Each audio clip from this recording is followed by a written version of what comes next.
I eventually just couldn't pay the rent anymore.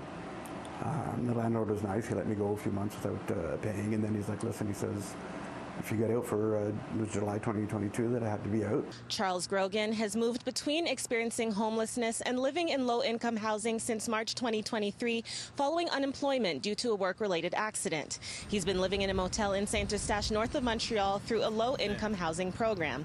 But in the search to find a long-term home amid the housing crisis in Quebec, he says he's often discriminated against, claiming that landlords refuse him based on the fact that he's helped by the program. I was working as a truck driver and as a mechanic, and had to change a tire, and whatever I did, I just flipped wrong, and I felt something pinch, like had a huge herniated disc, and it was touching every single nerve it could possibly touch. Unable to find work and forced to leave his home, Grogan says he moved in with his girlfriend in the summer of 2022, but by 2023, he was living on the streets. I wound up going to Maison d'Oxygène in St. Jerome. They kept me in for about 5 months. They let me have my dog too, which was nice.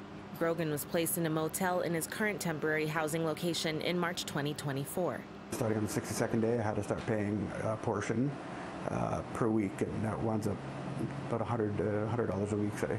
Despite having applied and qualified for Quebec's nonprofit housing program, which provides subsidies such that tenants can pay rent corresponding to 25% of their income, Grogan says he's had to fight for landlords to give him the time of day. Like, I have to be upfront. I have to be completely transparent with them. So I explained the situation. I showed them the paperwork, even the paper explains to them if they want any information they can call. And I only ever had one person. From what they said, they made the attempt to call, but the HLM office never called them back. Pretty soon, I mean, I'm not going to be able to afford to stay here forever, and I'm going to wind up being in my car again, and I really don't want to have to spend another winter in my car.